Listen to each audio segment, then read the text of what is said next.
Now we live on StreamYard. Go live on the Gridiron. Connecting StreamYard software. Connect. Okay, yeah, we here now. We here now, loved one. We good? Yup. Yeah. Yeah, we're shaking, loved one. What up? What up? What up, bro? What's going on? Yes, sir. We are in the building. We are in the building tonight. We have a wonderful special guest in the building. This one is gonna be super live, super vibrant. It's gonna be super dope. Before we get into it all, let me do the proper introduction, right? Because it's only right. Every guest that we Right. come up here, man, we gotta actually do our homework and make sure that we do our due diligence, because it's not only family that's in the building, it's a loved one, it's somebody that I actually care about in real time. So I want to make sure that I do my due diligence and giving a proper introduction. I'm gonna kick this thing off like this. Welcome to the Respectfully Great podcast, and I'm your host, Johnny Reed. And tonight, we have the definition of ambition, Right. resilience, and unshakable confidence in the storytelling ability, only scripted from a walk of life that actually lived it. I'm proud to introduce Little Brick's own A Block's General, Yung Yosh. What up? What up? What up? Yeah, what's I like that. up? I like that. I like that. I like that. Yeah, loved one. I appreciate you having me, family. You know how we do, man. You Oh, know how we do. come on, loved one. You know how this thing goes. It's super reciprocated. I see you got that respectfully Right. Right. on right now, real right. You heard? Yeah. Yeah. I ain't gonna front. Yeah. This is my shit right here. I stay with That good something cloth. on hoodie. Yeah. This that cloth. This Absolutely. that cloth. 100%. Percent. Let's 100%. go. Yo, before we go anywhere, how you feeling today? I'm all right, man. It's regular. You know. Regular I'm degular, good. right? Yeah. Busy day. Got a video shoot later on today. Ooh, that's So I'm powerful. just yeah, so I'm just, moving and grooving, doing what I do, man. Come on, man. This How you ain't feeling? all the way. Big steppers. Word Big up, word steppers. up. So for the That's a people fact. that don't know, right? And I think we have people that may know, but they still have a lot of interest. The name, Young Yosh, where did that come from? All right, so the name Yost came from um it started back in the day. We was you know, when you young, you growing up in the hood, you and your homeboys, y'all form like a little gang, like a little clique or whatever the case may be. Absolutely. So we started a situation like that. Me and one of my homeboys started like a little clique, and we used to wear green bandanas. So Mm, when I would go to school, I never went to Glen Cove schools because true indeed. I was kicked out of I was kicked out of Glen Cove school district, so I couldn't go to Correct. Glen Cove schools. So the school I was going to was out of town, and every time I would go, early 2000s, that was like the heavy bandana era. Absolutely. So I had on, I'll come through, I have like a red one here, I might have a green one here, another green one in my pocket, the whole, you know what I mean? Bandana it So out. bandana it out. So, but I always have green, and everybody in the school would be like, "Yo, what's the green shit for?" Like, because they would always be, Mm, it'd be red, blue, and then it's just me, the only nigga in there with the green on. So then they'll be correct. like, "Yo, what's this? What's that?" And I'll explain it to them. Well, aggression though, like, "Yo, this is this, that, and the third, like, whatever." But then they started calling me, "Yo, you know what? We gonna call you Yoshi from now on." My homeboy, shout out to my homeboy Lay. He he the one who gave me the name. He like, "Yo, I'm gonna start calling you Yoshi from now on, whatever the case may be." So I just took that and was like, "Yo, you know what? Fuck it." I took that, ran with it, and then it also stands for Young Official Street Hustler, which a That's lot my of people first don't time know hearing too. that. Young Yeah, official street hustler. facts, I dig it.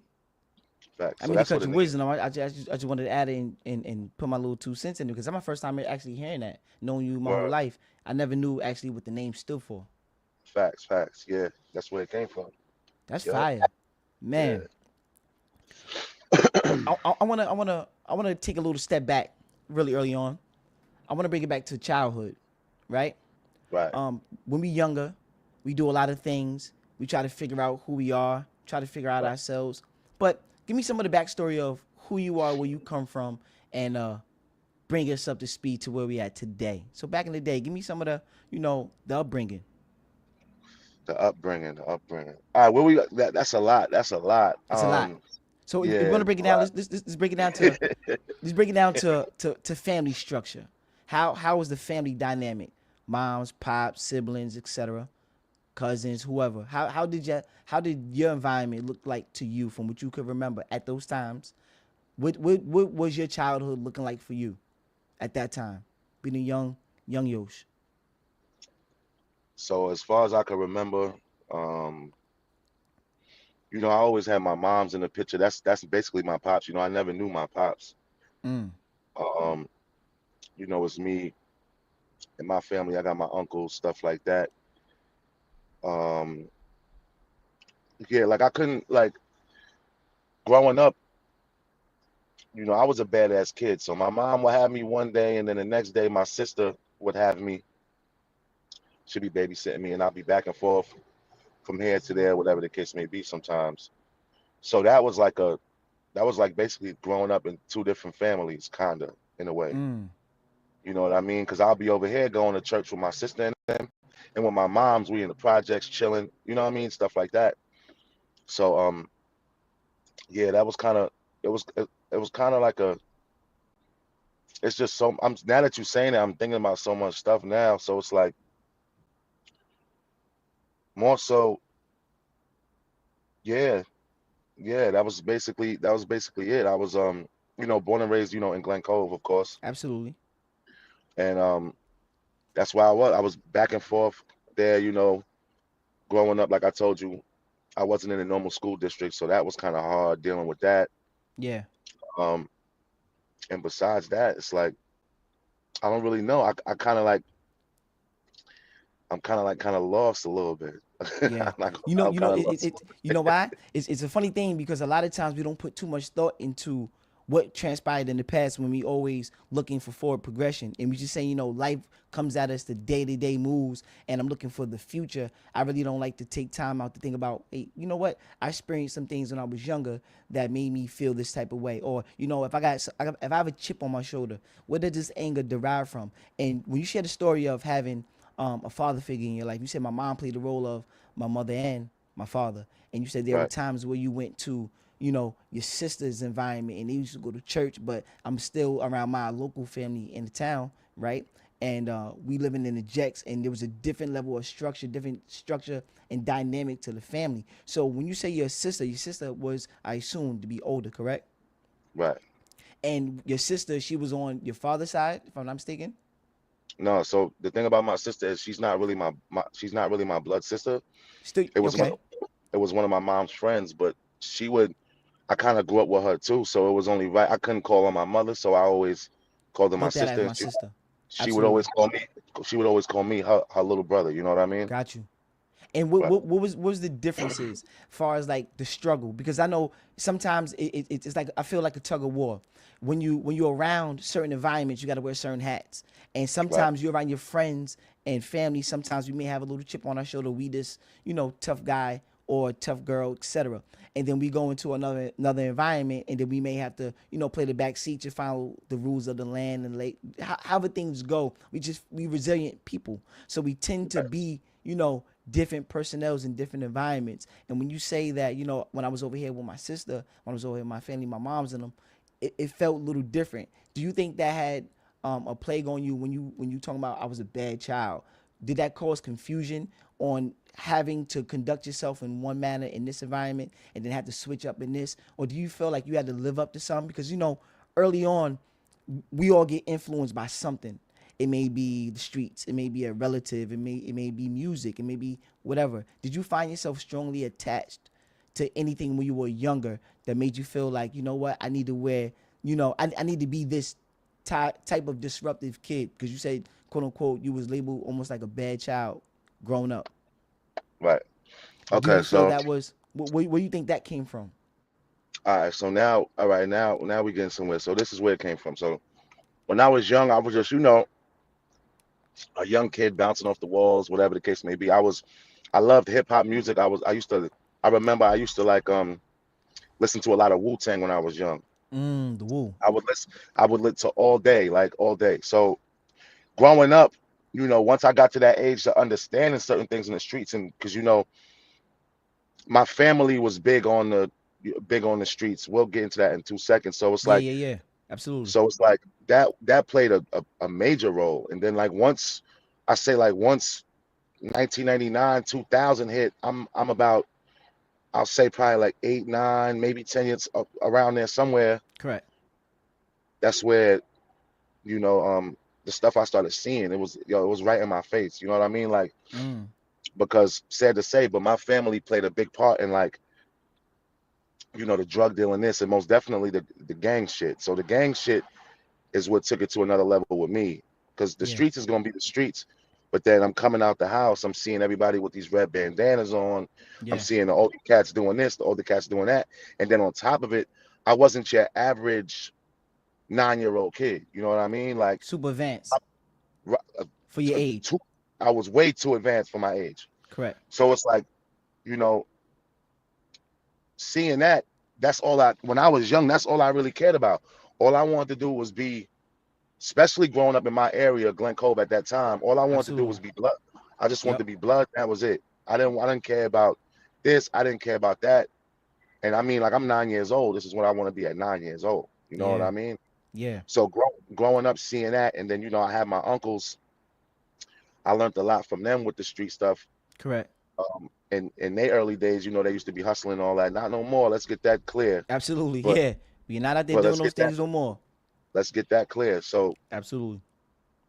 at that age, I'm seeing that as well. So I'm not hustling or nothing like that, but that is the stuff that I seen. So of course I took that. Like, I'll come out, I'll see everybody on the block, I'll see what they doing, whatever, and then I will take that with me to school. You know what Yeah. I mean? Yeah. So now I'm in school being disrespectful, Yep. blood this, blood that, Glen Cove this, Little Bricks that. I don't give Yep. a fuck. I'm throwing chairs at people. I'm starting fights. I'm doing this. I'm doing Yeah. that. And then I would get in trouble. And then when I would have to come home, I would have to deal with that at home, of course. Yep. Yep.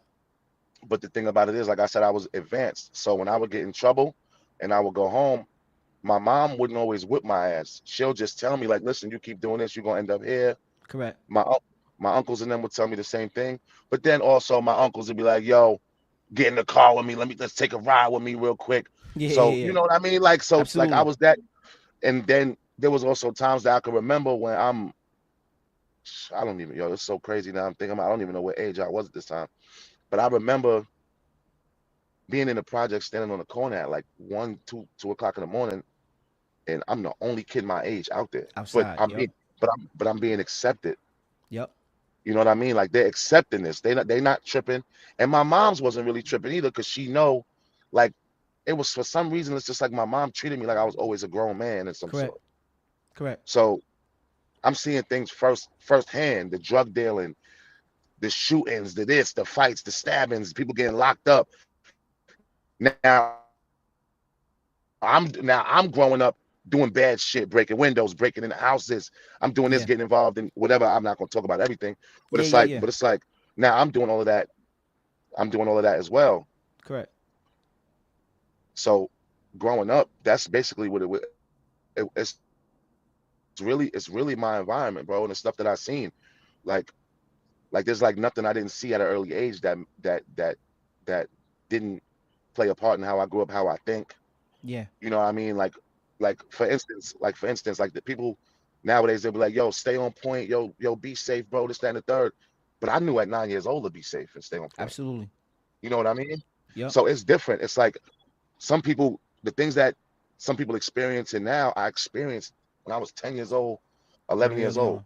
Yep. By the time I was a by the time I'm 11 years old, I done already got locked up and went to juvenile for committing whatever crimes they were at that time, minor Yeah. stuff, whatever. Yep.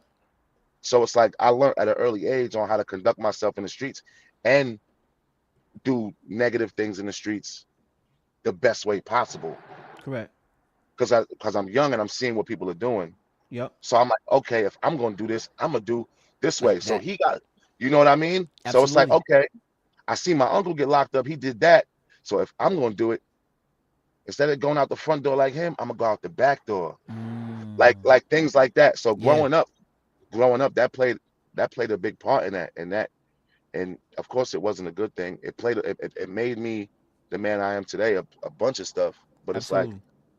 that was really the upbringing, seeing that, and then, hanging out with my friends at that time. We was all on the same type of time. Yep. So that basically that's the reason why I got so many things I could talk about in the music too. Yeah. Oh man, we Like definitely sometimes, gonna delve. Go there. right, Go there. I'm with you. Go there. So sometimes people will hear me talk about things, especially even people that's around my age that wasn't around me at certain parts of my life. Like they weren't around for certain things that I'll talk about it, and they'll hear the stories and not really understand. So it's like the stuff that I seen growing up just in this same town as everybody else. Yep. There was times I wasn't supposed to be around certain things, and I seen Correct. certain things I wasn't supposed to see Yep. that I could rap about and twist it 5 different ways on how I felt about it, what happened, what time, date, whatever. So that's where the storytelling comes from, because there's nothing I didn't really see. You know what I Yeah. mean? Absolutely. So that's why it's so easy for me to get in the studio and just flow, because it comes naturally, because this is actually things that I dealt with. These are things I Absolutely. seen and things I participated in as well. You know what I mean? Yep. So it's like really easy. It's really easy for me to tell stories. See, me, what I do is I don't really just write a whole song about one story. I'll talk about like 1,000 different things. Talk my shit. Yo, I got the ice on this. Yep. Then I'll be like, yo, the reason for the ice is because I went out here and hustled this. And where I Yeah. hustled at, I was hustling over here to get that for that. Correct. What made me think of that is my upbringing. Now Upbringing. let's talk about the upbringing. Like I'll do all that in one song. You know Correct. what I mean? So it's storytelling, but then I'm in 1,000 different places because that's how my mind is. Yeah. I'm thinking about a million things while I'm doing these songs, and ninety Yeah. percent of the time I'm not writing them down. You No. know what I mean? Absolutely. So I do a 4x4 I'll do 4 bars, stop, think of something, record, spit another four. If I fuck up, I'll go back, erase it, then do another four, and then I do another four, and then next I got the whole song. I love. I mean, it's Jack, So but I love because I definitely want to get into your song format because everybody got little rituals and things that they do when they go inside of the studio. I know for me, when I was recording, I used to have a small cup of coffee from Dunkin' Donuts that I had since 7 o'clock in the morning. I would have that right, same cup of coffee till the following morning. Pound an immense amount of fructose syrup in there, and that was my thing in order for me to get into the mood. But I right, want to unpack something because when I listen to your story, you telling me about the upbringing. What most people don't know at that time, the environment that we lived in was very very different. very different. Gangs were very very prevalent. It got brought into our community in our town around like '98. Now this is a California thing, Chicago thing, but it made its way over into New York, and our town was one of those towns to where the influence of the blood culture and the gang culture was very very at a high rate. So it's the younger guys like ourselves were influenced. I remember even myself at uh 10 12, I remember going to landing school, no bullshit, going to landing school, and we had a clique, um RP, Cuzzo, William. The thing is, we all had our clique was called FOB, Family of Blood. So we I was wasn't part of old that enough. too. Come on, loved one. You remember, right? We I, wasn't I old got jumped. enough. I got Come on, jumped in feel at me? Landon Park. Remember that. Remember that, right? Yeah, We wasn't yeah, old yeah. enough to be blood yet, but we were tied in the sense of saying that we were the family of blood because we had the black Facts. gloves. We had, you know, talk about it. I'm with you. I'm with you. Right, right. I remember that. I remember and I remember who jumped me in too. Shout out to my boy Chev. Chev. Or I think his Instagram is probably Brandon Loyalty Jones. Shout out my boy Chev. Chev was the first one when they jumped me in. He was the first one to throw a punch. Me and him always used to go at it when we was young, but Yeah, yeah, he yeah, yeah, yeah. he was the first one. They jumped me in right at Landon Park. Correct. That's I remember that like it was yesterday. Yeah, FOB Family of Bloods, and I believe the color was a black bandana. I believe, Yep. right? Yep. Right, Absolutely. right, And right, the reason why we bringing these things up because it's not nothing to glorify. We want to just bring something to everybody's attention. Is that a lot of times we are influenced by our communities and our environments and watching as younger adults, right? Watching what's going on around us. And they say that the child brain really doesn't fully develop until he's about 21 years old. So you imagine a kid that's 9 years old standing outside on the corner watching the gang culture be something very, very prevalent in our community, watching hustling, watching the cops, watching people getting harmed, stabbed, shot at. RIP Jabbar. The day that Jabbar got killed, my brother had Jabbar in his hands when he got killed. And some of these stories is hard to fathom from our community because you say, okay, we live in a suburban town and things Right. aren't how they used to be. But there was once point in time where there was just so many things going on around us. And even though we come from really, really loving families, we asked about our family dynamics and there were some missing components. Sometimes we get misguided because our parents only know what they know and we can't attribute fault. We just saying that, hey, we have gone down some of these paths and I only did what was accepted around me in my environment. And the gang thing was a thing that we all adapted to. When it came to hustling, something that, friends, family, uncles, grandfathers, my grandfather used to run numbers. So it wasn't something that just came up out of nowhere in the day and age when lottery and gambling like that wasn't legal. My Right. our great elders was out there running numbers. So it's something that has been, traditionally passed down and accepted by some of our families. And then we wonder why some of our dynamics and our family structures are sometimes in disarray. Not saying that our family and our loved ones don't love us, but some of the tools and keys that they gave us were walking into the penitentiary, walking down, going into the cemetery, walking down into, this disruptive and turmoil when it comes to relationships because we don't know how to talk to one another when it comes to communication. Our daddies wasn't around. My father left New York in '95. I have a relationship with him now, right? But when I was growing up, I always asked my mom, yo, put my dad on child support. I'm telling her, she's thinking that, okay, putting him in the system for him to be a part of our lives. My mom said, I would never do that. I'm gonna take care of you, and I'm gonna do what I need to do, and then make sure that you guys are brought up the way you guys need to be brought up. So my mom played the same role as your mother did, the mother and the daddy. And some of those things, when we get taught by the female, we need a male instruction in order how to, keep our mannerisms right. Understand that no, we don't got to be bravado all the time. No, we're supposed to be protectors. But what about communication? How about we start using our mouthpieces and learning how to talk to one another? Say, excuse me, you know what? I have something on my mind. Let me share my thoughts and my feelings about a particular thing, and it doesn't quote unquote makes us soft. Oh, because we want to have an open dialogue about a discrepancy that we had with another personnel. And a lot of times I'm learning that through my later years because I used to have a chip on my shoulder as well. I got into a lot of fights. A good kid, a kid that had some direction, came from a great family structure, but still there were some tools and keys that were missing, such like just having a dad around. So I looked up to some of the elder people that was in the streets, and I took form of, hey, over there they hustling. Or instead of saying, hey, you know what, you can go and be a businessman. You could take that education and your hustling ambition, you could take that into a corporate office. But I thought my corporate office was the corner. I thought that, hey, I'm seeing the people coming in and out the building. They want something and I can provide it. This is my ticket out of, or this is the ticket to get the things that I always wanted. Even though I had clothes on my back, food in my stomach, shelter, there were some things that the new Jordans. I want the new Jordans. How do I get the new Jordans instead of asking mommy for the money? Because I know mommy working out, taking care of 3 children by herself, holding down the family. How do I take some of the lesser burden off of her? So I turned to the streets and figure out, okay, this is a means to get me to the next level. Surely to find out that it was just a ticket to the graveyard and penitentiary.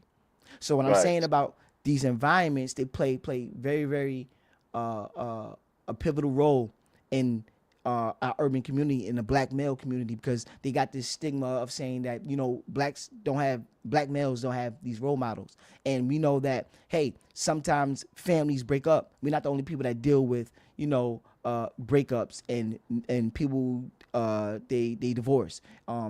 People just dealing with mental health, because this is a big thing in our day and age right now.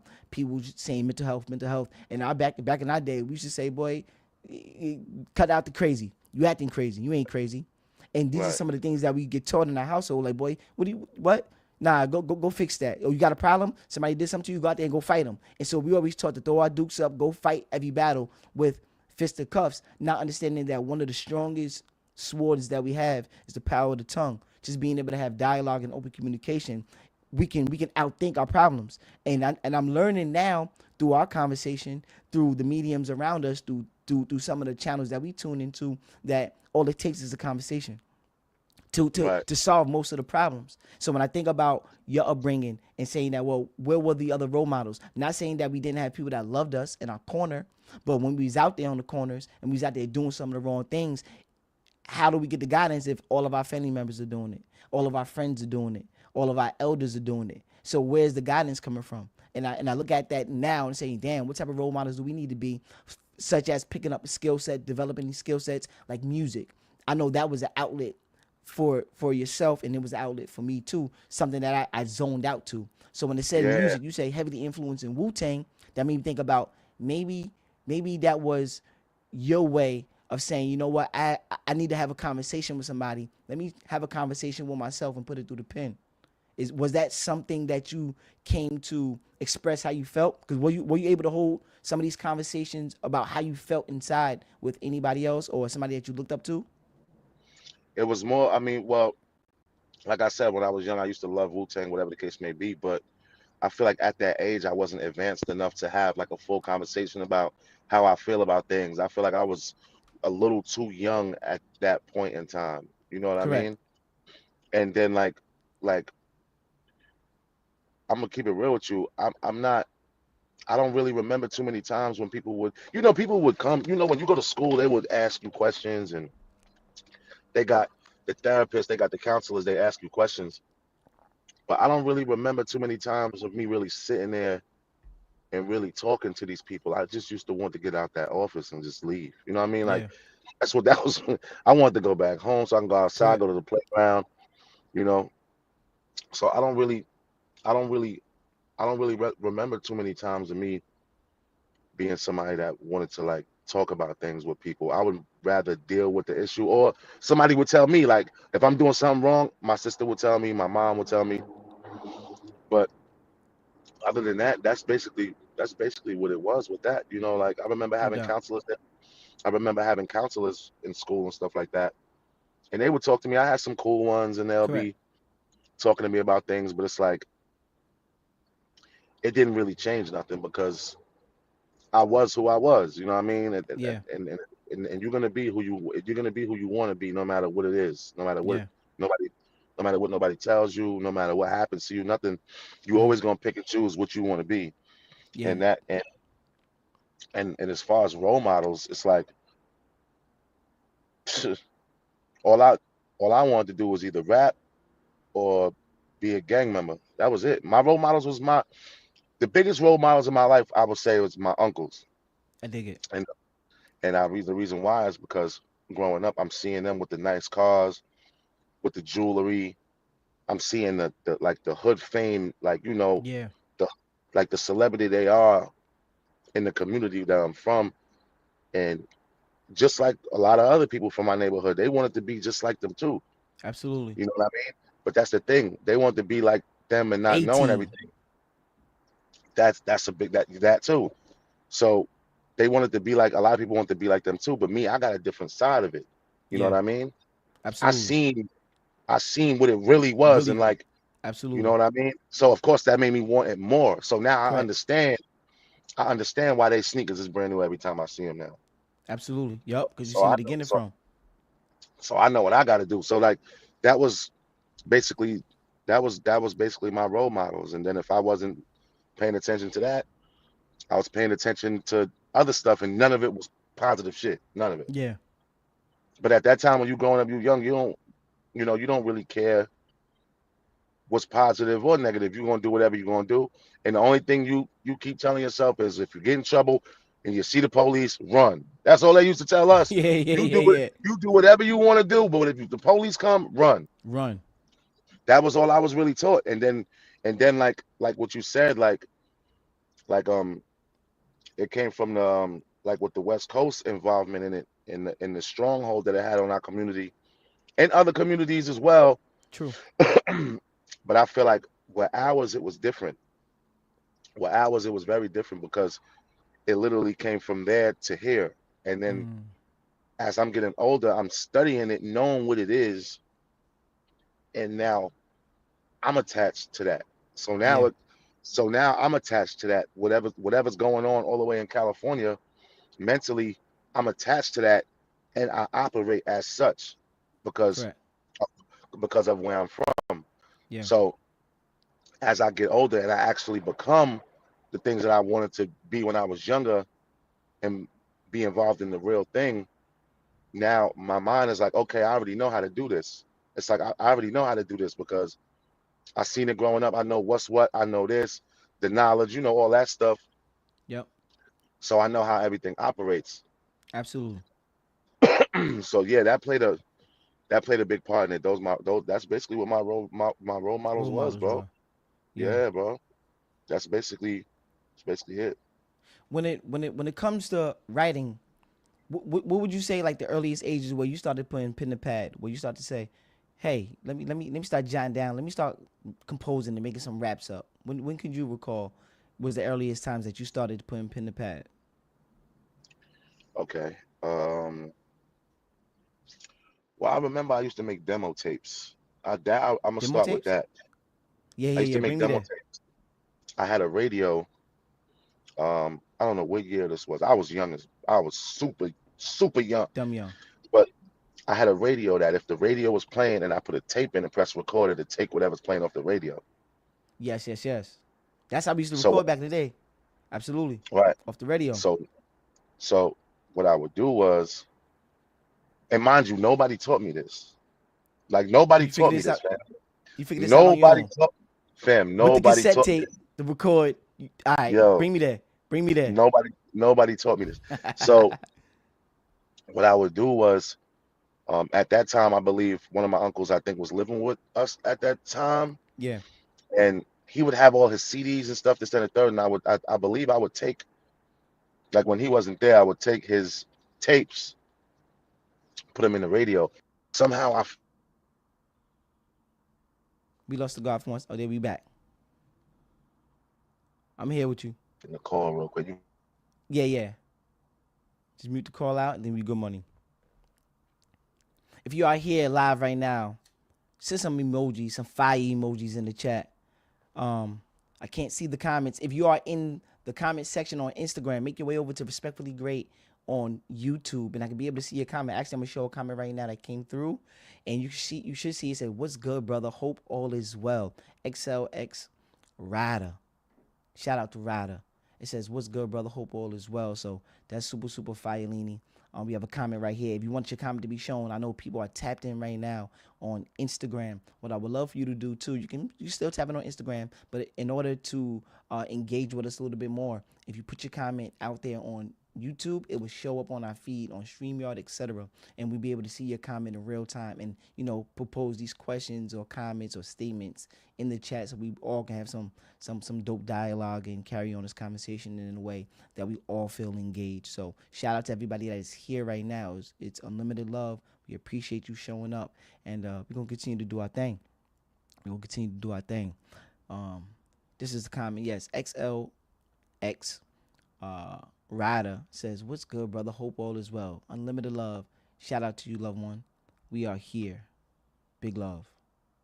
Yes, yes, man. When we talk about some of these stories, the whole premise of us talking about these things, it's device connected. Okay, it's come back. Once the guard come back in, I will tap the guard back in. When we talk about some of these stories, it's really detailing. Oh, the guard is back. Here we go. We here. We live. You, Yes, sir. Yeah. yeah, I had got a call.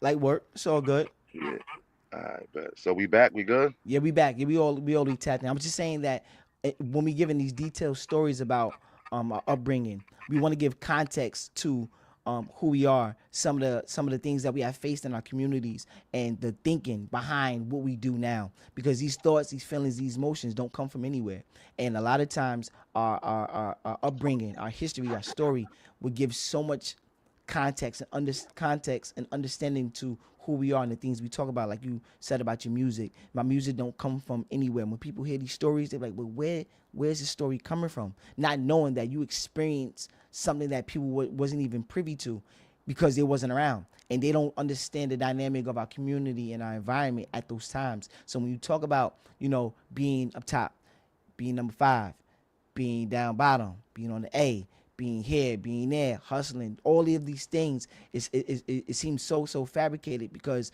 it's so far removed for what's going on, what we doing today. Your focus is 100%. music. You know what I'm saying? Your focus is music. My focus is podcast. It's always been about growth and development. So when we telling you that or detailing our stories, it's showing that, hey, we figuring out ways to do positive things from what we were working with. We were dealt a particular cards, and we're not gonna shy away from who we are and the stories that we detailing, but we want to let you know that we just playing our cards to our best of our ability. Because a lot of times we want to say, I don't got all of the resources to make it out of my situation. No, the thing is that you got to be resourceful and utilize the tools that you do have, because one door leads to the next. If we choose not to walk through the door, we won't get anywhere. So that's why Right. we just getting people familiar with who we are and how we came to do the things that we doing. You detailing the story about the tapes. I want to get back to that. Let me know how you started to figure out this thing out of the blue. Nobody taught you, because people don't understand that in order to record it right now, it's a click of a button on the internet. You go to Right. download, and the download is instant. But at one day in time, when there was music playing on the radio, you couldn't get it on the internet. So in order to get the exclusive on Funk Flex at night, whatever, 8 o'clock, dropping bombs, you got to throw the tape decks in and record it to get the new exclusive Right. from Biggie, Jay-Z, or whoever. So detail that story about you had to record on the cassette. Okay, so yeah, so nobody taught me how to do this shit. I just was in there playing around. You know me, I'm always like anything I got to do with music, I'm an experiment. Absolutely. I didn't really care about nothing else really, you know. Yep. So what I would do was I knew I wanted to rap. I knew how to rap, like Correct. to make words rhyme a little bit. And what I would do was I'll let the radio play, and then if it was a song that I knew would end up coming on, I'll wait to the end of the song where they'll play a small clip of the instrumental, Correct. and that's right when I'll press record, Record.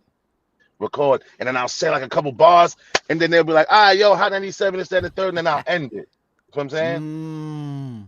That's how I was doing it. I dig it. So so I would be doing that sometimes. And I remember one time I made a song, I'll never forget this song. I made a song about going to prison or something like that. I think it was Yeah. like it was about the song was about me never wanting to go to prison. I don't know. I don't remember exactly what I said. Years This is ago. who knows what year this is. Yeah.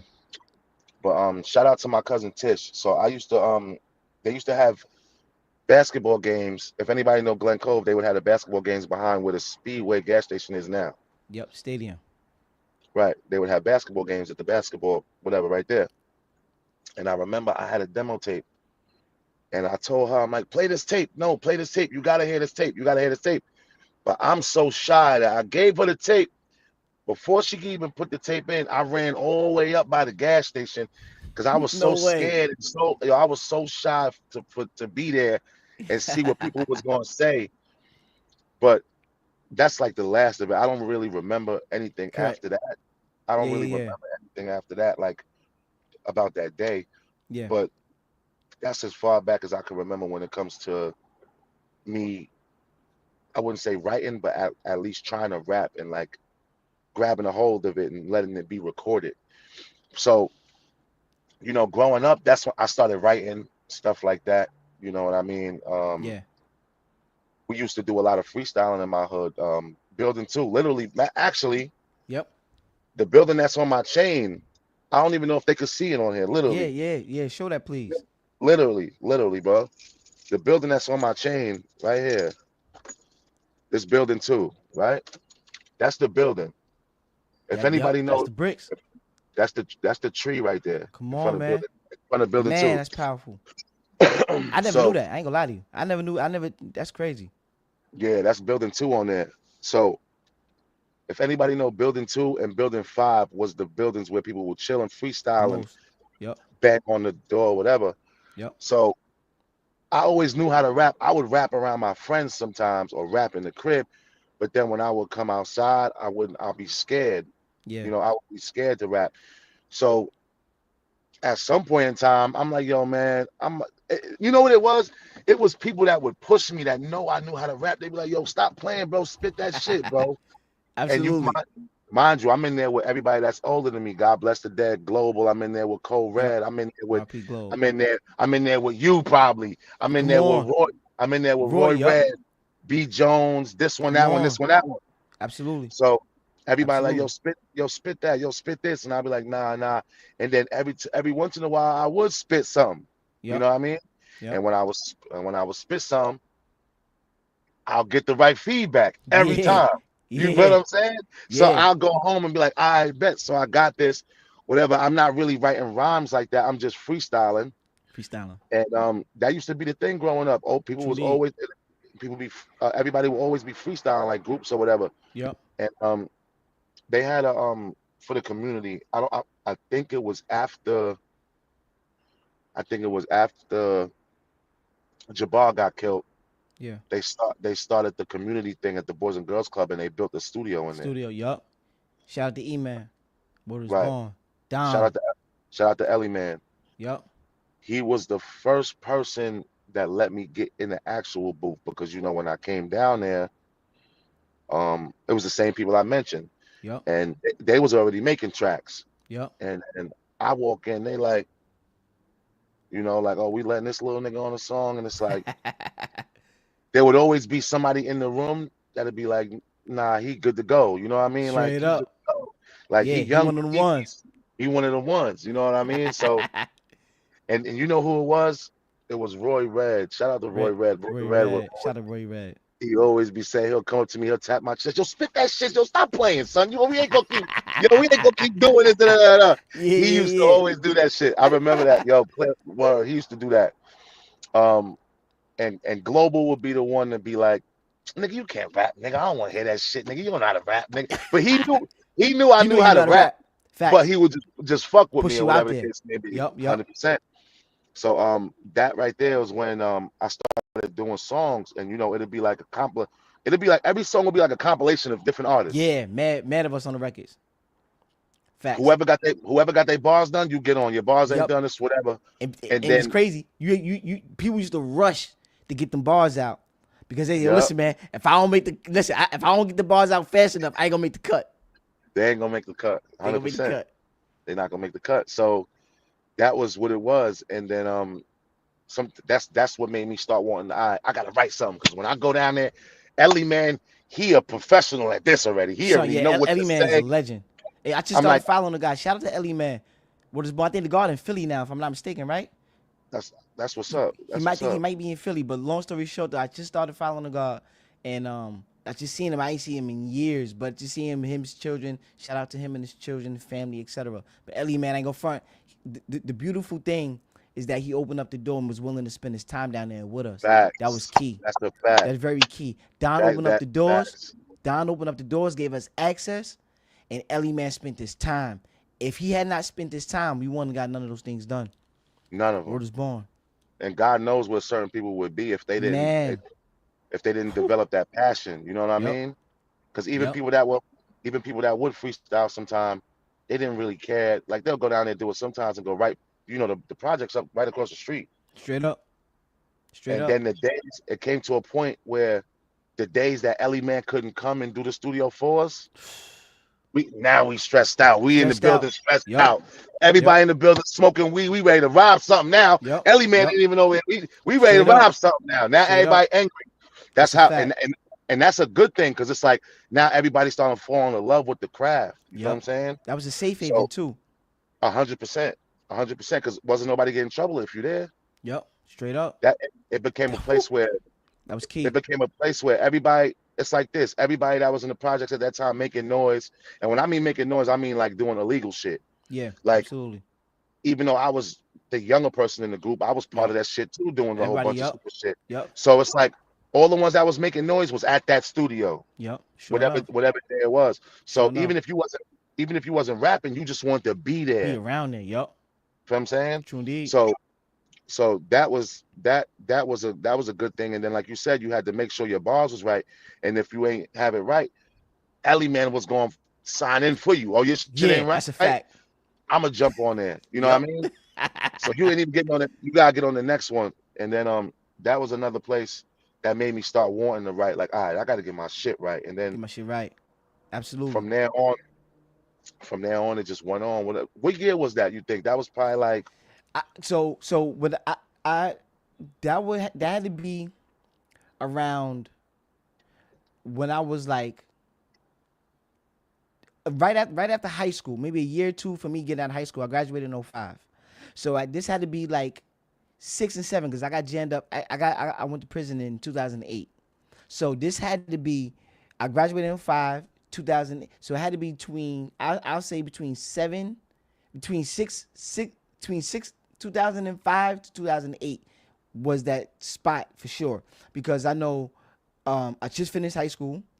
I was going to college, but out there I was off the porch, out there in the streets, and I went to prison in 2008 within that 3 years.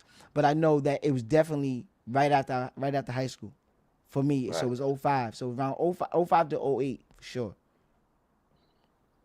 All right. So if that was '05, oh, all right. So if that was around '05, then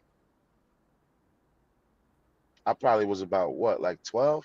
Yeah, you was young. You was young. Probably, Yeah, I was you like 11, 12. 12. Yeah, we Yeah, was I born. was probably, yeah, I was probably like 11, And 12. look, you know, so crazy. Like Pooh, no, Pooh they said was before '05. Tell So it was Pooh put the before comment up. 05? Yeah, tell him put the comment. It was before '05. Yeah, Pooh got a good memory. That boy sharp. So he says before '05. So I was still in high school then because I graduated '05. So damn. You know what? No, you know what? I'm bugging. I caught a case before that. The boy was in trouble when I was young when I was a young lad. Just before I went upstate. This is when I was caught a situation running up Craft Avenue. A funny story. It ain't Oh, funny, man. but black rider past. He like this. I'm on the side of the curb, and it ain't funny. It's nothing glorifying. Just for the people that have understanding. Because we looking back all these times, and we wanna, you know, uh, uh, learn and grow from them. Pooh they said '03, '04 was the time. Damn, that's a long time Damn. ago. You talking about 9? This is the time you. This what I'm saying. You about 9 years old around that time. Because if I'm 32 now, I was born in 92. So, Bones said that. He said Bones said that. Bones got a sharp memory too. Bones said that. Bones said it was like '03, '04. Damn. so, So at the time I was like 16, 17 then. Or 17, 18 around the area. So I was and I'm still in high 30, school then. and I'm 32 now. So if that was like '03, '04, that would make me, If I was, I got you. I'm 38. You 32. I got you by 6 years. If I was 16, 17, you was about 10, 11. God damn, Word is born, spitting God. fire. And I was spitting fire. Niggas can't say I wasn't spitting fire. What of my mother, nigga? Word up, nigga. That's a Facts, nigga. Fendi. That's a Fendi, God. Facts. That is a Word up. Fendi. And I had the BB gun on me too. Let's get to that. Yo, word up, word Yo, up, them times, word yo, up. it makes you really, really appreciate some of those things that we have gone through because it built character and it built the bond when it came to us being as young black men as a collective, getting along, learning how to work together, learning how to trust in one another. When we get on these tracks, we develop a real brotherhood. And Right. these are some of the Facts. things that we are missing, like in the communities, is having the big brother. Okay, I could talk to my brother, my fellow brethren. I could talk. I have somebody else to look up to. Ellie Man was one of those individuals that we looked up to because he was the big bro.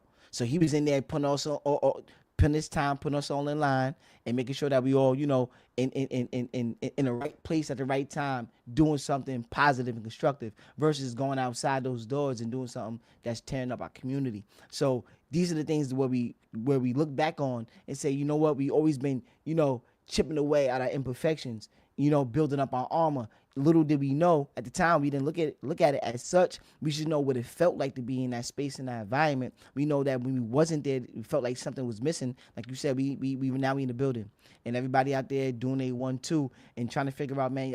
Today I felt antsy tonight. I need to do something. I need to go somewhere. Not knowing that we was really looking for was that, that big brother, that father Yo, like figure in those for times and real. spaces, or looking for somebody that cared enough about us to spend their time with us when he could have been home with his loved ones and family, etc. Right. So it beautiful thing. It brings us up to speed to now you doing music and never really stop doing music. No. So I, you have projects, music out. You have a project out right now, Bench Truck. But when you start composing, now Bench Truck is super fire. good looking family. This thing right here is now I'm bringing it up to speed for a very very specific reason, because I'm gonna really detail about the growth I see within your music, and the talent always been there, the niche always been there. Right now, it feels like Yosh 2.0.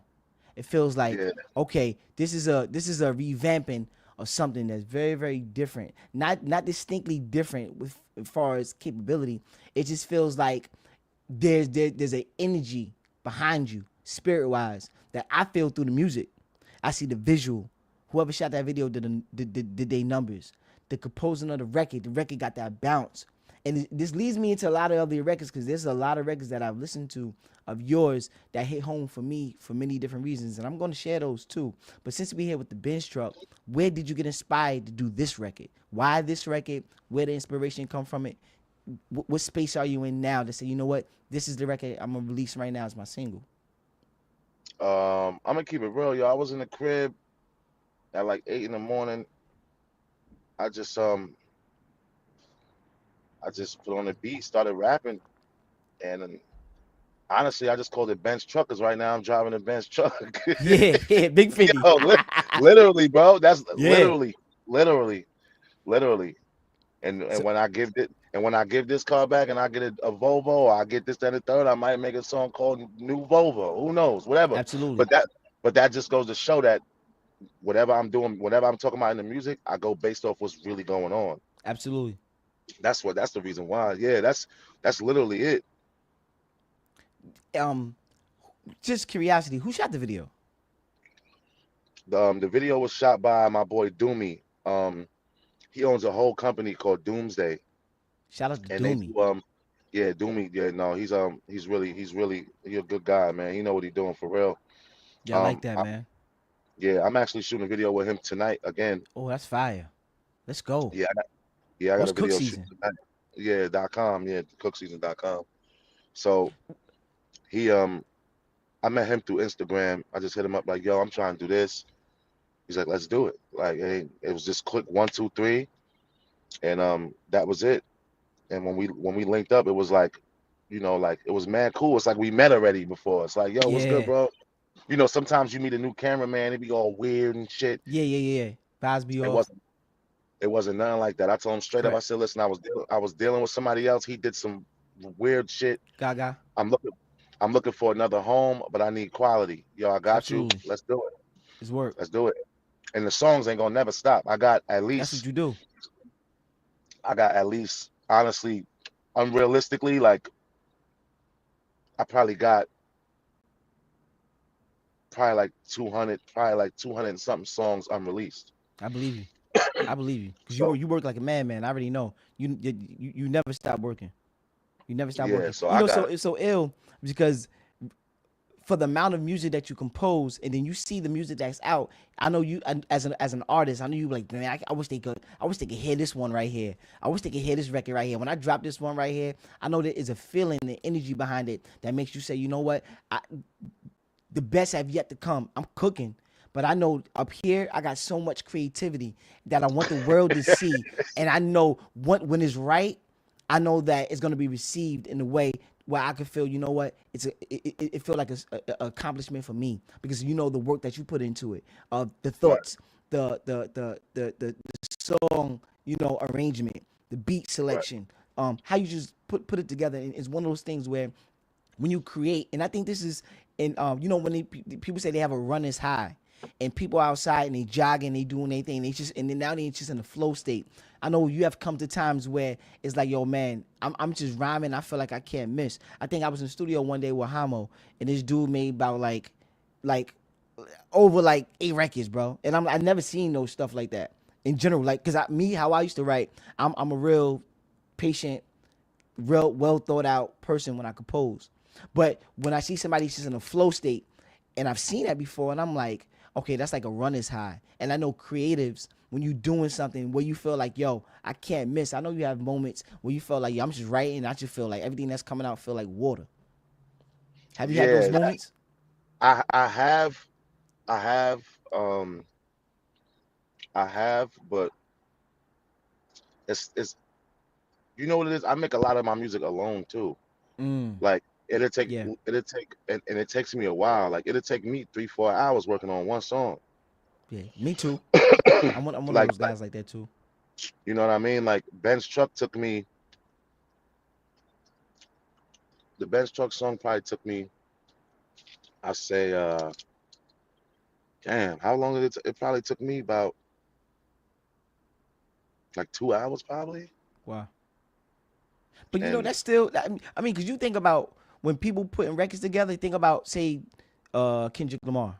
Yes, or some people may go in the booth and they just rap and they're not really putting pen to pad. But when I listen to some of these records, I know there's a lot that went into more than just an hour or 2 hours. They may have came up with the raps, but when you listen to the engineering, the song arrangement, when they doing the ad libs, all of these, there's so many parts of the music of a record to make a good record. I think that it's definitely not one like one. The process is 1 2. I've seen when they're talking about like people rhyming and just being in a flow state. I've seen people just spit rhymes and bars all day. But what I'm saying is, when you have a good record, I think there's a lot that's put into a record. More like when somebody just put a lot into their craft. It's like, okay, you can go in there, anybody could take a pack of chicken out and throw it on the stove, but everybody's chicken tastes different based on their seasoning. So right, it's like it's the spices that you put into your raps. You think one of your strongest abilities is the storytelling aspect? What do you think is one of your strongest metrics that you say, okay, when I this is something that makes me special, or this is something that I feel the guy that came on for 1 second, I think he might have had a telephone call. We seen this a little bit earlier, but I know he'd be back. So everybody just bear with us, be patient. But I really want to highlight when it comes to, you know what? Shout out to you guys. Round of applause for you guys being in the building tonight. How about that? Big love. Big love for everybody that came out supporting, showing our love. Pat yourself on the back. Pat yourself on the back. If you're out there doing your thing at any point in time in life, I want to give you nothing but the biggest uh, uh, love and support coming from the Respectfully Great brand, myself included. It's very important that you go out there and you put yourself in unfamiliar territory so you can learn and grow, because the skill sets that you're going to be able to learn from being in these environments, you always can come and take back to your family. People can take money away from you. They can take your likeness, but they can't never take the way you think and the power of what's going on upstairs. So whoever out there doing anything, shout out to you, and give yourself a pat on the back. And another round of applause for you. yo, we back, we back. Yeah, we back. Yeah, you on, loved one. We here. We tapped in. All right, bet. Absolutely. Yeah, I know All that right, phone ringing. Switched over. man, this shit Here we crazy. go. Yeah, we back. Yeah, we back. Um, Yeah, we good. what, out of all the records, I wanna get to what is your favorite record, but I wanna highlight something. Some of the music that I've heard from you, and there's a few records that stand out to me for very very specific reasons. I wanna highlight it. One of my favorite records that I've heard from you, which is super super dope, is actually one of my favorite lines in your records. It was on "Picture Me Rolling." Now I know you're familiar with the record. That's your record, but you said something Right. in there that struck a chord, and it says, "Just got a call from my mom. Just got a call from my mama. She at Dollar Tree. She said the D's riding hard. Put your seatbelt on." And the reason why that struck a chord for me first and foremost, I want to say, rest in power. I love you, Wanna, and I'd be remiss if I didn't highlight that.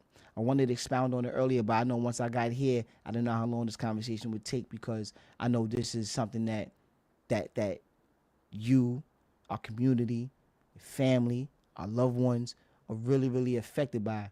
And I know this part of, of our conversation is really deep. Um,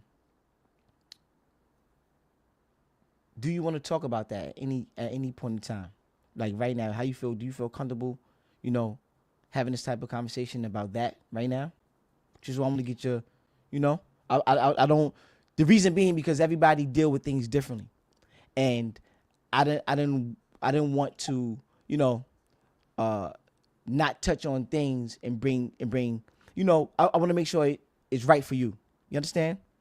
Because Right. I care about you enough and love you enough to make sure that I do my part to protect you in the ways that I can, even on these platforms. Because at the end of the day, when we cut these things off, we still go back to real life. Not saying that this isn't a way for us to tell our stories, but I want to make sure that in the process of us doing it, um, it's right for you. You understand? Right. Right. So All right. So I'll talk about that a little bit. I'll just I'll keep that shit on like the music level. I don't really want to yeah, get into like all the absolutely, extra shit. absolutely. So so when it comes to the music, like my mom's played a big part. If I laid something down, I'd be like, "Yo, ma, listen to this," and then she'll tell me you should do this. She'll tell me what I should and shouldn't do. We lost Reed. I think Reed probably got a call too. I'm here. You Let's you give it a good? second, Yo, see if Reed come back. let me see. Is my service in and out? Yo. Am I in and out? Let me see. I don't want to. Let me see my back. Let me see. If I go. Let me see. I'm good, money. Okay. You see me, God? Yo. You see me, loved one? Okay, let's try this You both again. good, money? I don't know if the God can hear me though. He okay. He tapped out. He got to probably reboot and come back in. So give us a 1 second to where the God be able to come back in, and then we're gonna proceed and do what we normally do. You dig? If you are feeling what's going on right now, since some Jay says, I think it's his phone. Absolutely, loved one. I think it may be. You good, Reed. Absolutely. I appreciate that, God. Thank you for the feedback. I'm gonna put your comment up here, man. Yeah. You good, Reed. Yup, Okay, we back, loved one. We here. you Yo. back? Yeah, we back. How you can hear me? Okay, Yep, in and out. everything good. Okay. Yes, side. I just can't see you on picture, but the audio is sounding right. All You? right. Okay, you good? Yep. I hear you. Yeah, I'm here. Okay. I bet. We locked in. All right.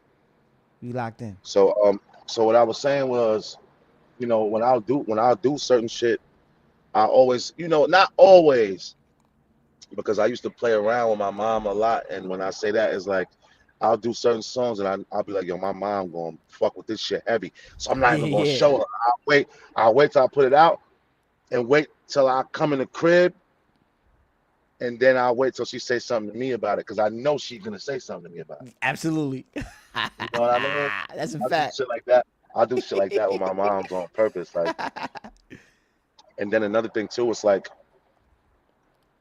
that plays up like my mom was the biggest, like one of the main reasons why I always wanted to do music was to reach that certain level. At first you want to be famous when you're young. You just want to do it because you want to be famous, money, this, Right. that. But then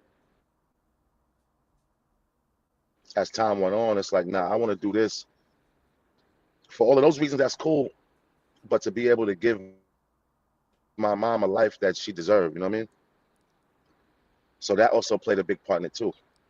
Absolutely.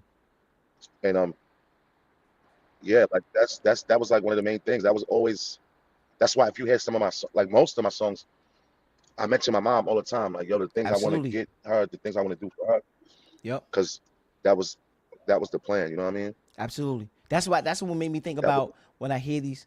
Finish your wisdom. I'm gonna cut your wisdom. I'm here with you. you know what I'm saying? Like that was always the plan. That's like even with the Glen Cove cipher. By the way, with the Glen Cove cipher, what a lot of people don't know about that verse I spit, I wrote that on the way there. A lot of people don't know that. Mm. Get the hell out of here. Yeah, on everything I love. I think your sister Dee Dee was the one who gave me a ride, You able to born. and I wrote that on the way there. I didn't have nothing. I was not prepared. What? Nothing. I swear to God, bro. That's On crazy, everything, God. on everything I love, I wrote that shit on the way there, Man. and I was able to memorize it and everything. I shocked myself, fam, because I ain't Yeah, even yeah. yo. I don't know how I pulled that off, Yeah.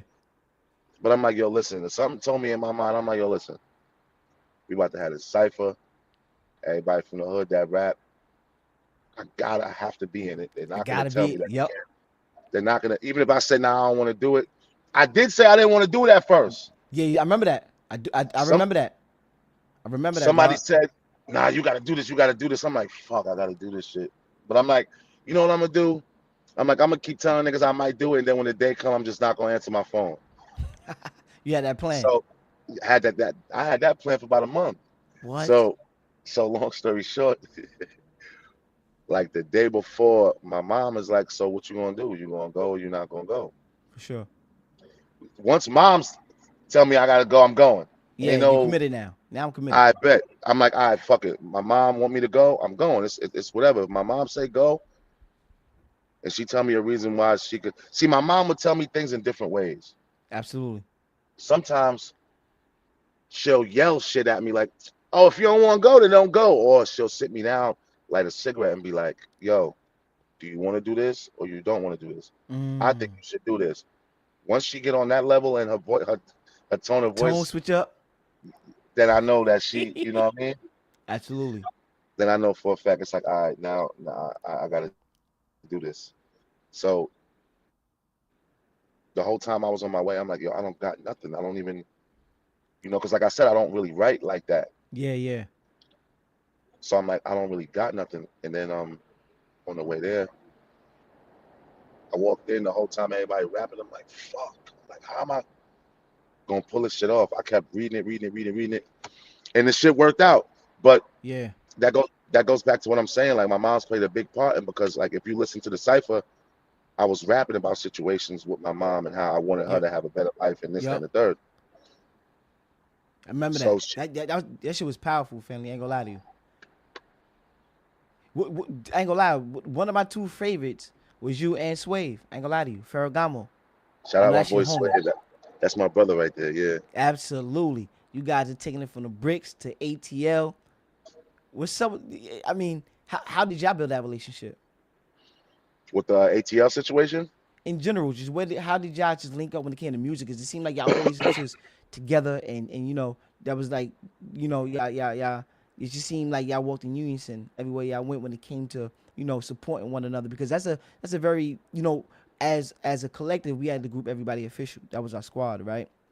Right. So we had big numbers. We had a lot of people, and even if you don't get along with everybody within the clique, you'll click up with somebody. But being almost like a loan shark when it came to music, having somebody else that you just build with and shared your thoughts when it came to music. How did that feel to say, you know what, now I got another brother that's with me at this point in time on my journey that y'all traveling. You go down to ATL, you doing the music down there. How what type of role did Ferragamo play when it came to your creativity and spreading your wings when it comes to letting your voice be heard in different areas other than where we are in locally per se? All right. So Swave, he originally from here. So how I met Swave, I don't even remember. I'm gonna be honest, I don't remember exactly how I met Swave, but I think I was selling him some weed or something, maybe Yeah. something like that. And people was telling me that he rapped, and then I also knew that he rapped. Um, he had battled one of my homies, actually my boy Bill, Free Bill.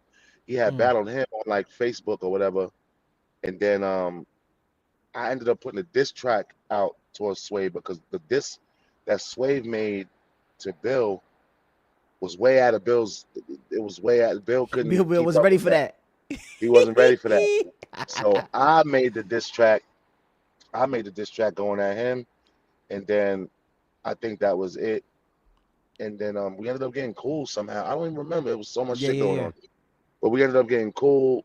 And then around that time, I didn't have a studio to go to. yeah. Um, I used to record off my phone. It was a there was an app on your phone called Music Studio, and what I used to do was back to the creativity. What I used to do Yep. was I would take the Dre Beat headphones and that came with the mic on them. I would wrap um what I don't know what it was. It was whatever it was. I would wrap some type of cushion around it and put tape. And What? yeah, and then I would take the beat off YouTube, go online, I would convert it to an MP3, then send it from the files in the iPhone to the app. That's how I got the beat, and then I would record through the microphone. So I was doing that, and then I'm like, yo, we might as well do a track. And I remember we did a song, and it went from one song to like four mixtapes. But What? all these songs, what a lot of people don't know is back then years ago, I was doing it all off my phone. You know what I I mean? never knew that, bro. Nobody knew this, bro. That's So crazy. yeah, so we be in the car riding, whatever. I'll be like, yo, like pull over for 2 seconds. I pull the headphones out, this, that, and the third. I take them off, give them to him, and then we would do it like that. And then that's how we used to do it. So we started getting close with that. And then, like he used to drive me around. We'd be trapping and shit, listening to music, putting songs out, partying, going to parties, playing the songs we made off the phone. And like, and then he ended up moving to Atlanta years later. Correct. And he met, shout out to my boy Tommy Stoner. He met Mm. Tommy Stoner. They started doing things together. And then, I would go down there to visit. And that's how I met them. And that's basically how that bridge would. If it wasn't for Swave, I wouldn't even know nobody in Atlanta for real. Mm. Swave put all that together. That's dope. Yeah, That's that's that's dope. like the whole 1650, the whole 1650 situation. Yeah, yeah, That yeah. was built through. That was built through Swave. Yeah, that was built through Swave. So it's like a connection between me and my boys up here. Shout out my boy DeVito Books. He from Southside Queens. Yeah, yeah, yeah. Me, Bugs, and Swave. That was the main three. You know what I mean? And it still is too. That's a So fact. Swave kind of built that connection for me to Atlanta, and now it's like a Mm. whole group of us. Now it's like 30 of us. Yeah, You know yeah, what I deep. mean? Yeah, super deep. And we all rap, we all do this, we all do that. So if it wasn't for Swave, that shit wouldn't even be possible. The whole Atlanta Wow. situation. I'm gonna be honest. I'm gonna Yo, be give honest. Yeah. big salute and respect to Ferragamo. What is born. I ain't gonna He front. was Super, another. super talented. He was, yeah, hell yeah, yeah, hell Super, yeah, super yeah, yeah, talented. yeah, His yeah. style, he got an ill style. Yo, for real. And he was another person that made me want to do the cipher too. That's He like, yeah. yo, if I do it, you gotta do it. I'm like, yo, bro, I don't want to do this shit, bro. It's like, nah, son, yo, you gotta do this shit, whatever. And then we kind of pushed each other to do it because I was telling him I didn't want to do it, but telling him he should do it, and he was doing the same shit with me.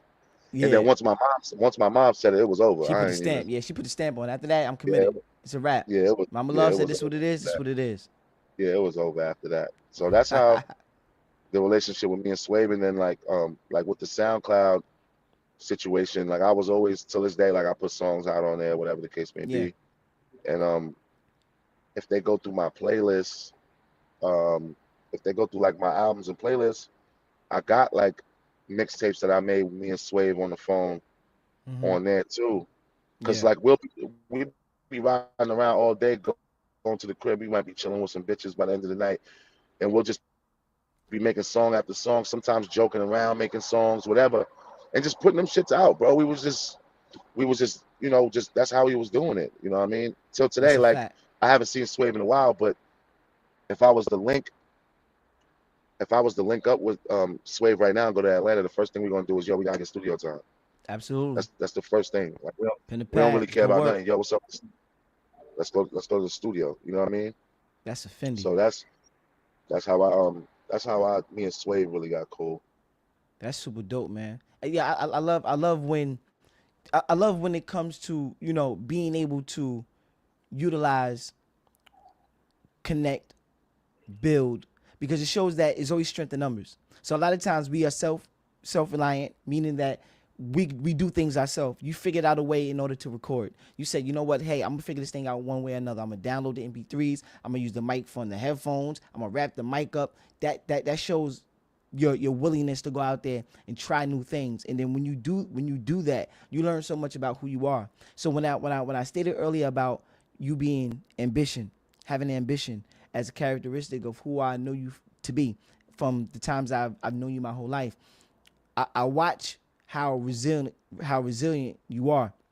You get knocked Right. down, you stand back up, and everybody deal with hardships in life, and finding a way in order to cope, in order to pick yourself back up. That's a very very necessary tool and a prerequisite in order to be successful, because you're going to get knocked down.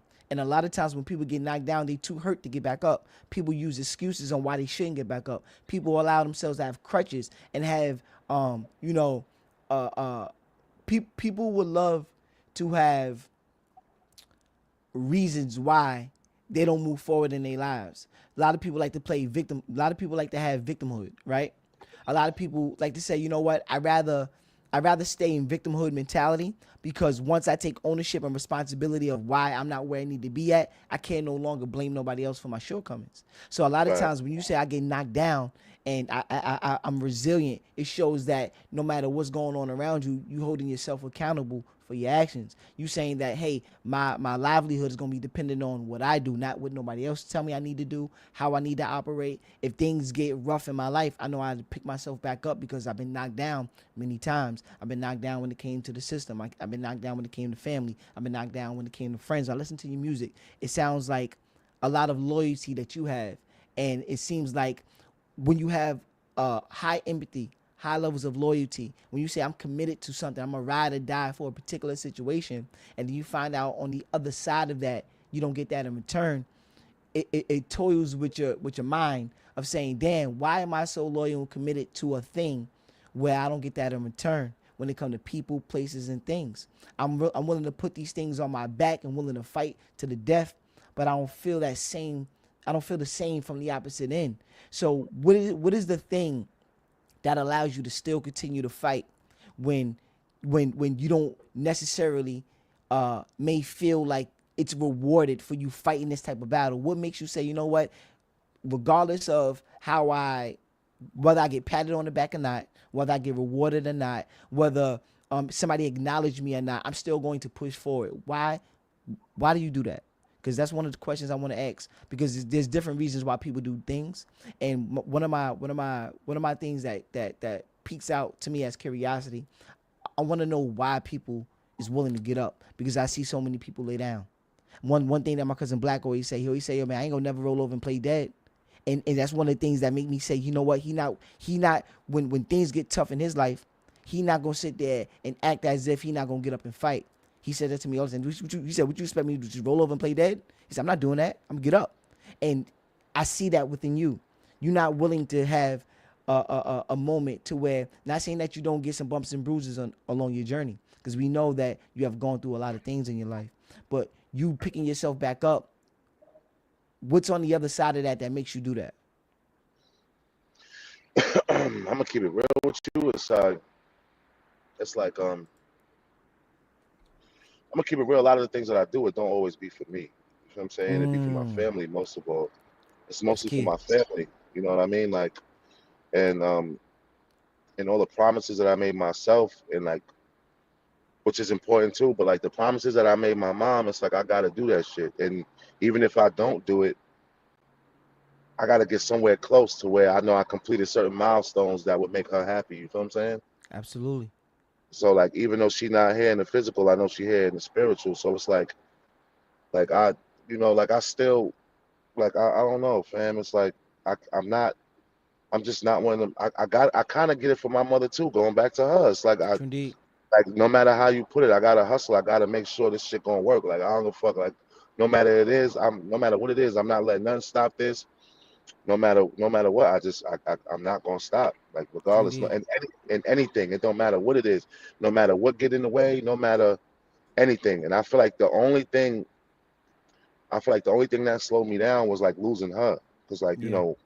after that, it was like I couldn't even go in the studio and get no words out. Like I would try, and like I just couldn't. I didn't even want to. I didn't even want to touch the mic. I didn't even care. Like I would put out songs, and them songs would be older, and like I'll get one song out within 8 months, and like I just Yeah. couldn't. I couldn't really do it. But then it's like after a while, it's like, yo, my nigga, you got to get to it, bro. Like you doing this, you doing all that other shit is cool, but it's like it came to a point where it's like, all right, whenever I feel comfortable, I'm gonna lock in, and I always knew that. And I guess like right now, I'm super comfortable. Like True that was indeed. to a point. It's like I bet I'm back now. Like I'm Yeah. good now. I'm ready now, Ready mentally now. now. You know what I mean? Mentally. Yup. So mentally, and I kind of had to reinvent myself too, I because dig it's it. like I was going through so much shit. I still go through so much shit every day, but it's like I had to like reinvent myself and like just take a second and then go back at the music. You know what I mean? Yeah. I couldn't all that just like, because at the end of the day, Reed, I'm only human, fam. You feel me? Absolutely. So it's like sometimes I got to take a step back and do this, do that, and then jump back on it. You know what I mean? Yeah. So that's it's the promises and the things that I want for my family and myself. That's what keeps me going. And I'm also smart enough to know. I'm also smart enough to know like there's gonna be, like you said, like you give out loyalty, you might not receive it. Sometimes that could throw a person off. Like I done dealt with, when it comes to disloyalty and loyalty, I done dealt with almost every form of disloyalty that could happen to you. You know what I'm Yeah. saying? But I'm not gonna let that stop me from what I'm doing. Not at And then all. one thing my mom always told me is this: if everybody want to be fake and fraudulent, that's okay as long as you ain't doing it. True indeed. You know what I Yup. mean? If these niggas want to be haters, that's cool. Let them hate as long as you ain't hating. Abs- Yup. Keep it 100 with No matter yourself. no matter what, even if they go out and do some weird cornball shit that they know they wasn't supposed to do, okay, that labels them as a fake ass nigga. But as soon as you go try to do those certain things back to them, you a fake ass nigga too. Yeah. So, but you can kill people with success. I'd rather do that than Absolutely. I'd rather do that than go the extra mile to do Yeah. anything else, because I'm not gonna stoop down to their level. Because for a person to not keep the end of the bargain with me, and I know I'm a real nigga, that just goes to show what type of person they is. Yeah. But I don't. But that's the thing. I'm not gonna let that get in the way of my craft. What I would do Not is at all. I would use that to fuel the person I am. And sometimes you got to thank these people for being the. You got to sometimes you got to thank people for being disloyal and being foul, fucked up people. Because Yup. without y'all, Ben's truck wouldn't even sound like this. You know what I'm saying? Yeah. Yeah. Absolutely. So it's like Absolutely. I appreciate that. You ain't do nothing but make me go harder and make me want to do this and do that. Yup. You know what I That's mean? And powerful. then yeah, for real. Not finish. I didn't cut the wisdom. I'm with you. So it's like that's like I don't let none of that shit get in the way, especially when it comes to this music shit and even just life shit. I don't let that get in the way. Yeah, sometimes you deal with shit, you might be stressed out about something, but it's like if it ever get to a point where I'm a little too stressed out about shit, I go make a song and just do my thing. It don't even gotta be a song about whatever I'm going through. It could just me just rapping, because when I make music, that shit, yo, fam, I'm gonna be honest with you. Without music, my nigga, I don't know what I would do, fam. Like I'm gonna keep it real. Yeah. I'm gonna keep it real. If I couldn't make music, I don't know what I would do. Yeah. Like Understand that. I got a homeboy who just came home from jail like last week, and he told me, he's like, yo, they don't even got the Walkmans no more for you to listen to the radio. Don't. And I Oh, remember, and they don't got the whips in the prisons. yeah, they don't got them in the Nassau County Jail no more. And I'm thinking, damn, the last time I was there, they still had them. So God forbid if something was to happen and they didn't have that, nigga, I'll be in there stressed the fuck out. Yep. Not being able to I'll be, connect and yeah, I couldn't do that. So it's like, all right, cool. Whatever I'm going through in life, I just use that to fuel whatever I got going on, especially when it comes to the music. So it's like I done have plenty of setbacks, but now at the point where I'm at now, like you said before, you get in the booth and everything just flow like water. Yeah, I'm definitely at that point because I got almost 2.5 years of me just bottling all my thoughts and everything now. So I could go in the Yeah, studio and just knock something out real quick and then put it out. Niggas gonna be like, yo, this shit fire. In the back of my mind, I'm like, I did that in 2 minutes of straight all mental power. yeah, absolutely. I wanna not shift gears, but I wanna go through almost like a rapid round really quick and just ask you some things that I just had on my mind that I think I want your take on or just hear your responses about. Uh, But if you if you had a dream collab, who would that be with? a dream collab, like for me to get on the song with somebody, If you want, if you say, listen, ideally, I would love to have a record with this person right here, dead or alive. Um, for whatever reason, you could detail the reason. I would love, like for me as an artist, one of my favorite artists is Pusha T. So if I was still in that space the way I was at, a lot of his story when it comes to the rap, the artistry, I see myself in that space where I'm like, okay, this will be something that I'll be very highly interested in doing as far as when it came to collaboration because I respect his craftsmanship. I know his story as far as from what's detailed on the net. Watching the growth from there. One of my favorite records, one of my favorite projects was Hell Have No Fury. That record, I play that shit front to back. I know every song front to back, and I listen to music. A lot of people shit I don't know front to back. I mean, I hear I may say a couple words out of a joint, but the God joint, that project, I know it front to back every record, because I played it so much, and that's just one of my favorite projects. But for you, um, a dream collab, who and why would you choose this individual? I say Tupac, man. Pac. Who? Pac is a legend. I say Pac Tupac. is a legend. The reason why I say Tupac is because he kept the gangster shit and he was also conscious. Like he cared about the Very people, conscious. and I feel the same way. And like that would be some. Of course, that would be something I would want to do, even though it's not possible now. But that would be something I would want to do. That's super fire. Oh yeah, That's super fire. absolutely. Pac, Because yeah, Pac got so many sides of him. right, The Black Panther thing, I love black progressiveness. You know what I mean? I love seeing our people and our culture being unified and for a common cause. You know what I mean? That thing always inspires me when I see, our people unified because in the day and age right now, as they portray in media, it just seems like we always just disconnected. And not saying that we don't have prosperous. We got 99 different movements. You have the RBG movement. You got the NOI. You got the Black Panther. You got the new Black Panther Party. You got 99 different organizations, just as well as you got the Italians, the Jewish, the whatever religious sect or people. Everybody got their thing. But when it comes to melanated black people, when it comes to the culture, etc. It always a lot of times portrays on television and internet as people that just don't got it together. And on so many levels, we have great minds, but connecting and having a common cause to where we can learn and grow as a community. When they even talk about the dollar, I think the dollar circulates in like the Asian community. I think 12 times. I forgot how many minutes, whatever.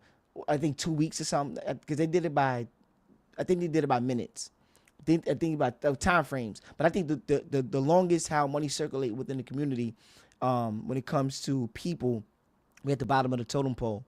Every time we get a dollar, it leaves our community within 6 hours. We at the bottom.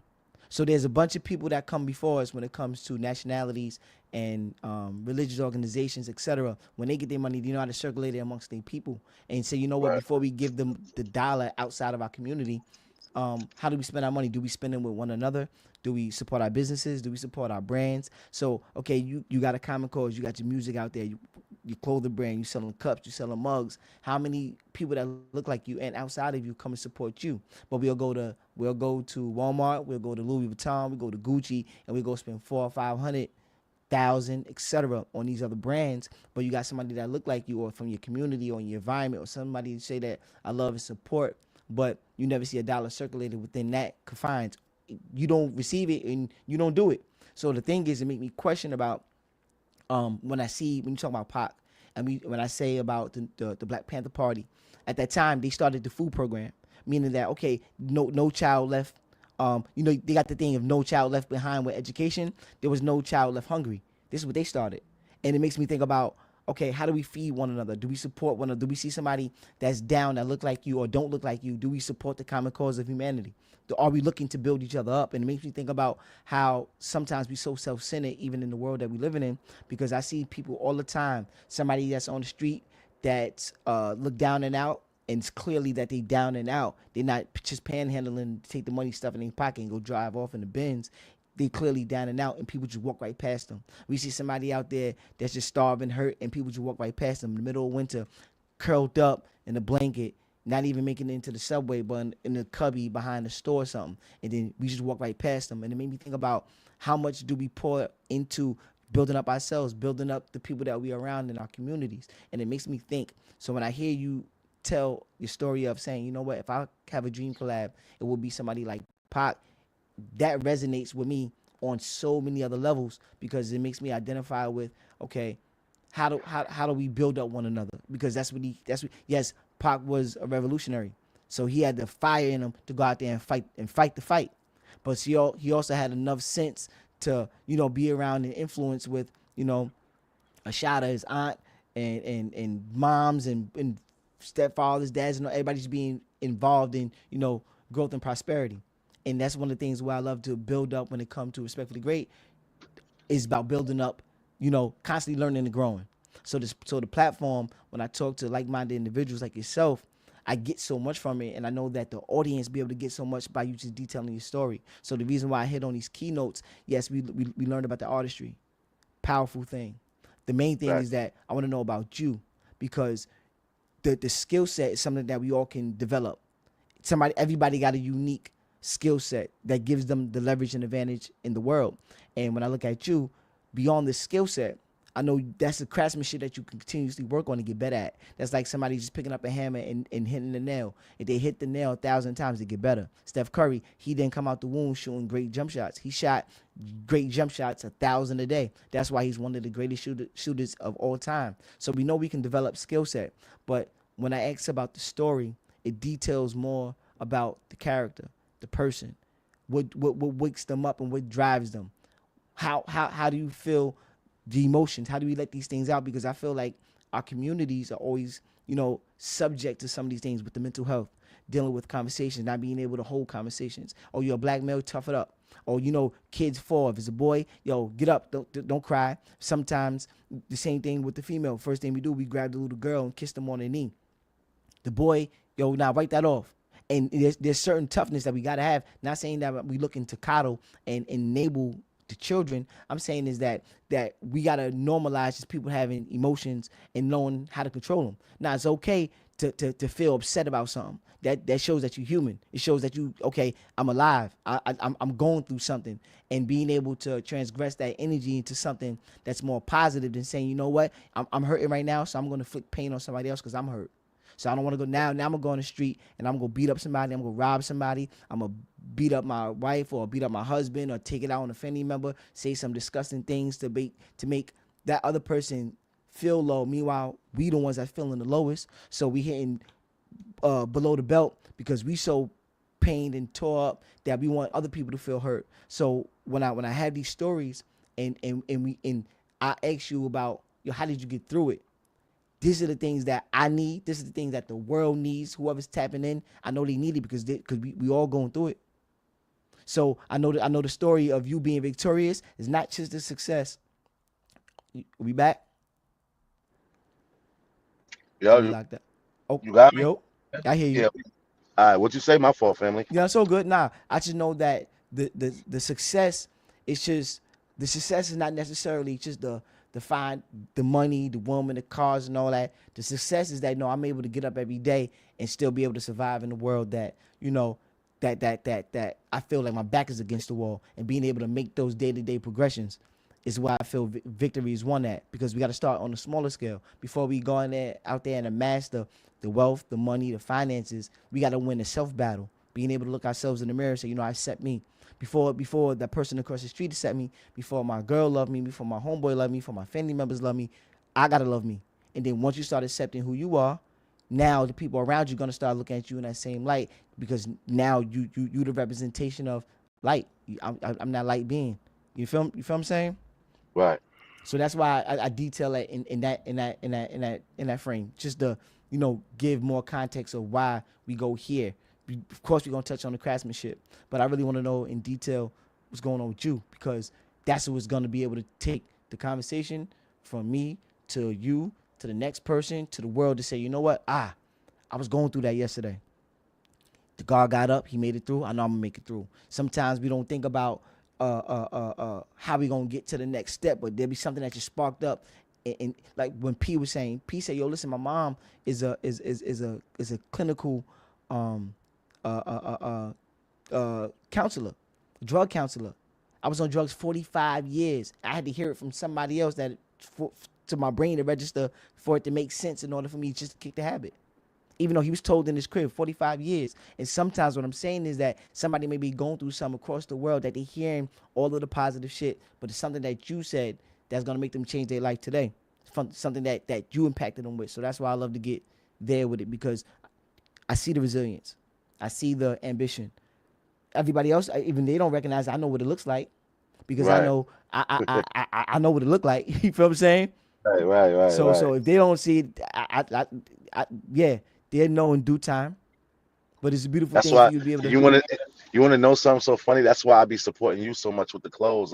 Absolutely. Like people just see it as like, yo, he making the hoodies, he doing this, he doing that, and I'm like, in my way, I see it's like, all right, I'm doing the music, my nigga Reed doing the clothes, I'm supporting Yep. Reed supporting me. Yep. I gotta support that because now Reed is at a stage in his life where he's comfortable to do something that he loves. So I'm fucking with Reed. I'm standing behind Reed on whatever True he do. indeed. You know what I mean? Absolutely. Some people will look past it, but they Yep. might not have it. They don't come from where we come from, so they don't The understand why importance certain of it. things are, yeah, right. They The don't see the importance willpower. of it. They Yep. don't get it, man. They Yeah. don't get And, it. and, and it's not just a monetary thing. It's showing that, yo, I'm willing to go out there and support something that I believe in. And a lot of times like I said, it's not just about it's just a representation of who you are. You willing to give. And that's why you always gonna receive. If the currency goes full circle, people think that no, you just giving. You got to be able to be willing to accept. I know sometimes I used to think to myself, give more, and I never wanted to accept nothing from nobody. And then I think it might have been Coach Lucky. I think because I attribute a lot of things to Coach Lucky. 'Cause Coach Lucky instilled a lot of wisdom in the God. But long story short, it was saying that, like, if you stop the frequency and the energy of coming back around to you, then you cutting off the flow of the currency. So you can constantly give, or if you just constantly taking, you're not allowing that energy to go around full circle. So it's always a combination of giving and receiving in everything that you do. So when you always support me, there's nothing that you don't got of mine that I haven't put out. You got everything. Everything that I drop, you got everything. And that's the thing of showing that, hey, no, I'm willing to give, because you're gonna receive that in so many other ways. It, in so many other ways, you're going to receive in your life, because you a constant giver. You know what I mean? So Right. that's why that shit works. It works, bro. And it's crazy because like I live my life based off that. Like like not even intentional. Like what you said, like some people will walk past like homeless people in the street. I done had plenty of times when I'll come across a homeless person, and sometimes people, the average thing that somebody might give them is $5 max or $1, or they might give them some change. I done pulled out and gave hundreds. I done gave Mm-hmm. 200, 300 to a random stranger that I knew was sleeping on Wow. the floor. Go ahead, take that. Wow. I'm not recording this shit. None of I'm that. not doing Yep. none of that because it's really Hard. from head. You know what I'm saying? Absolutely. And that comes from the upbringing. There was times when me and my family ain't have much, bro. You know Yep. what I mean? Absolutely. When my mom used to send me across the hall to go borrow sugar and this and the third, go over here and get 2 eggs Yep. and a cup of flour or True whatever. So indeed. like I got that in me too till this day. So I know what it feels like not to Not have. to have. And Yep. I also know what it feels like not to have no support, True indeed. especially especially not to have support from certain people in your neighborhood as well. That's a So that's fact. why I don't mind supporting people, even if they don't support me. And that goes back to what I was saying, like what my mom told me. Listen, as long as you ain't doing it, don't worry about it. True If them indeed. niggas don't, because if them niggas don't want to support you, they don't have to. Absolutely. You know what I mean? But as long as you support you, True indeed. then that's you know what I mean. That's how I see it, man, for real. And I Powerful need to loved one. and I gotta pick up my new respectfully great set. I need that baby Oh, blue joint Mando, you too. already know. Mando, that's mandatory. You Yo, know that. real That's shit. on Yeah, that's a Didac. You fact. know that. That's a fact. That's a Fendi. Um, uh, I'm having two more questions for you. Um, what does success feels like to you? What does success feel like to me? Well, right now in my life, what success feels like to me is when like little it'd be little things too. Like when my little sister called me and she say she need this and whatever that costs, I know I got it. And I'd be like, me being able to tell her, yo, all right, I'm on my way right now. I got exactly what you need, and you don't got to keep asking for it. Or if my one of my siblings needs something, or if my grandmother needs something, and somebody call me and they like, yo, I need this, that, and the third, or I need some type of help. Me being able to help other people makes me happy. So Wow. that's in my world, shit like that feels like I'm completing milestones and I'm successful if I'm able to do shit like that. You know True what I indeed. mean? True So indeed. yeah, like yeah, I'm like you might even buy a new car, you might get a new job, you might save a certain amount of money, you might get a new chain on this, that, and the third. The most important shit to me is knowing I could be there for the next person that I love or that I know loves me for a fact. Like that type of shit is better than any materialistic thing on this fucking planet. Mm, You know what I mean? That's better than winning a Grammy. If my little brother say, "Yo, I need this, I need that," and I could do that for him, that's better than winning an Oscar to me. that's success, loved one. That is You feel what I'm success. saying? That's That's a that's Fendi. shit like that is what matters to me, fam. I'm gonna be real. That's what matters to me. That's Everybody's pow. different. That's yeah. That's a powerful response, God. I got Word. one more message to your younger self. If you had a message for your younger self, what would you tell young Yosh? If I damn, what would I tell him? Mm-hmm. Damn, that I would tell him that I would tell him a whole lot of shit. One, I would tell him,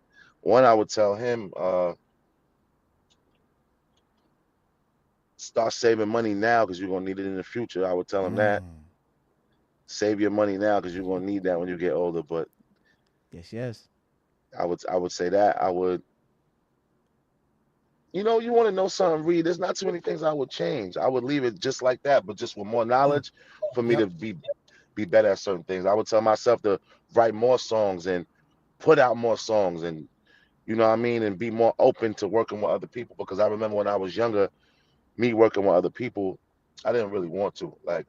Like even if somebody would call me to go to the studio, I wouldn't even feel comfortable or I just wouldn't want to. I would rather stay in my old bubble and figure it out myself. I would say be more open to meeting new people and doing like new things, you know what I mean? Yeah. And most and Absolutely. most definitely and most definitely not trusting people like Yeah. That's that. powerful. That's everything else. I leave it, all the negatives, all the pie. I leave all that because without Yeah. all that, I wouldn't be. You know what I mean? I wouldn't even be who I am today without all of that shit. You know what I mean? Absolutely. For And real. is is is there anything that I missed tonight that you will want to let the world know?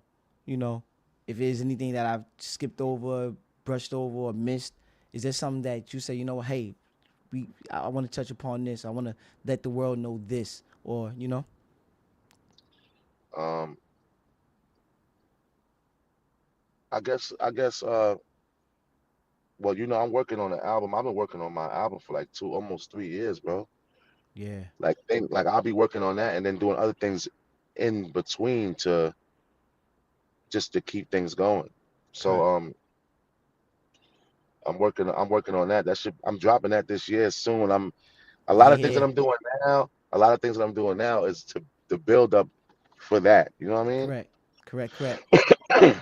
So that's basically it, really, man. I guess tell these niggas buckle up.